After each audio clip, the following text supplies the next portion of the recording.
Dear Esther, I have now driven the stretch of the M5 between Exeter and Bristol over 21 times. But although I have all the reports and all the witnesses and have cross-referenced them within a millimetre using my Ordnance Survey maps, I simply cannot find the location. You'd think there would be marks to serve as some evidence. It's somewhere between the turn-off for Sanford and the welcome brake services. But although I can always see it in my rear-view mirror, I have as yet been unable to pull ashore.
There must be a hole in the bottom of the boat. How else could new hermits have arrived?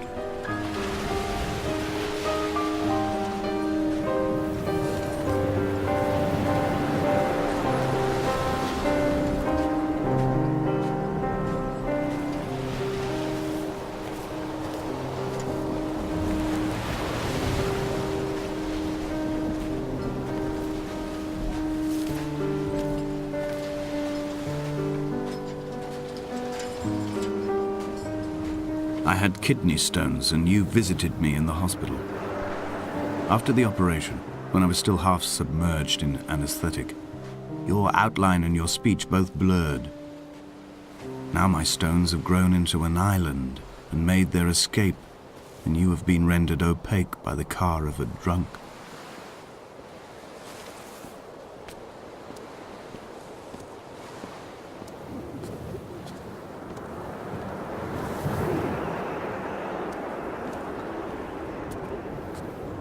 What charnel house lies at the foot of this abyss? How many dead shepherds could fill this hole?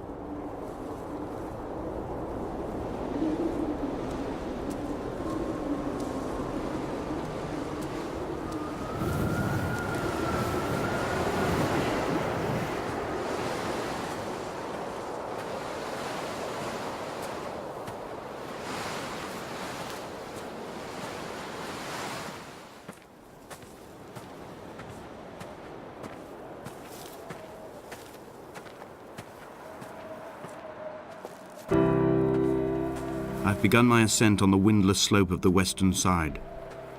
The setting sun was an inflamed eye squeezing shut against the light shone in by the doctors. My neck is aching through constantly craning my head up to track the light of the aerial. I must look downwards, follow the path under the island to a new beginning.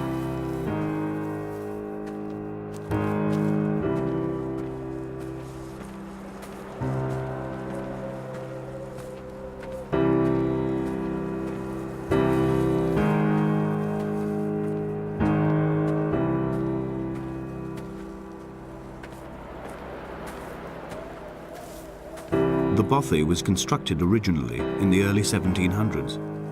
By then, shepherding had formalized into a career. The first habitual shepherd was a man called Jakobsen, from a lineage of migratory Scandinavians. He was not considered a man of breeding by the mainlanders. He came here every summer whilst building the bothy, hoping eventually that becoming a man of property would secure him a wife and a lineage. Donnelly records that it did not work. He caught some disease from his malcontented goats and died 2 years after completing it. was no one to carve white lines into the cliff for him either.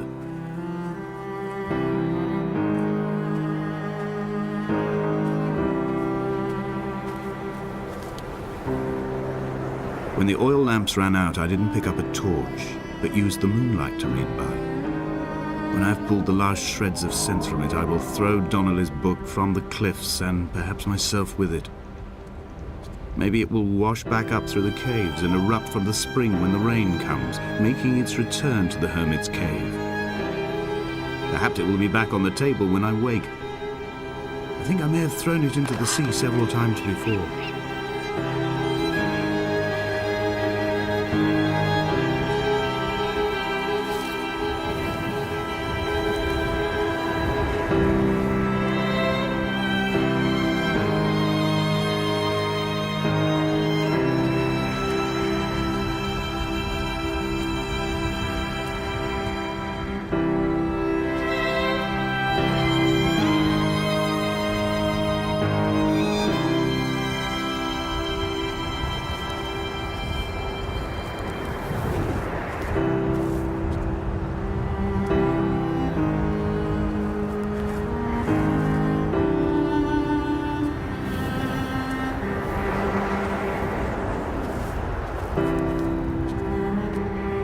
What to make of Donnelly, the laudanum and the syphilis?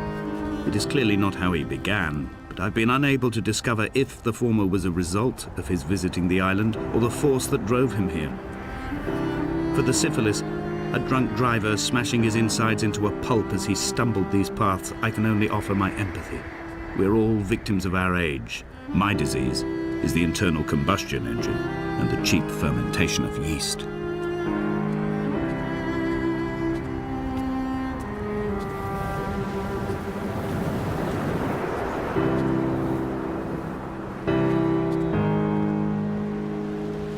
They found Jakobsen in early spring. The thaw had only just come. Even though he'd been dead nearly 7 months, his body had been frozen right down to the nerves and had not even begun to decompose. He'd struggled halfway down the cliff path, perhaps looking for some lost goat, or perhaps in a delirium, and expired, curled into a claw right under the winter moon. Even the animals shunned his corpse. The mainlanders thought to bring it home unlucky. Donnelly claims they dragged it to the caves to thaw out and rot, but he is proving an unreliable witness.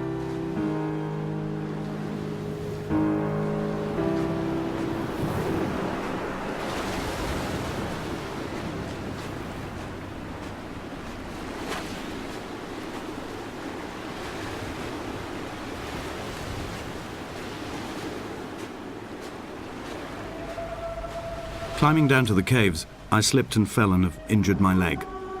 I think the femur is broken. It is clearly infected. The skin has turned a bright, tight pink, and the pain is crashing in on waves, winter tides against my shoreline, drowning out the ache of my stones. I struggled back to the bothy to rest, but it has become clear that there is only one way this is likely to end. The medical supplies I looted from the trawler have suddenly found their purpose. They will keep me lucid for my final ascent.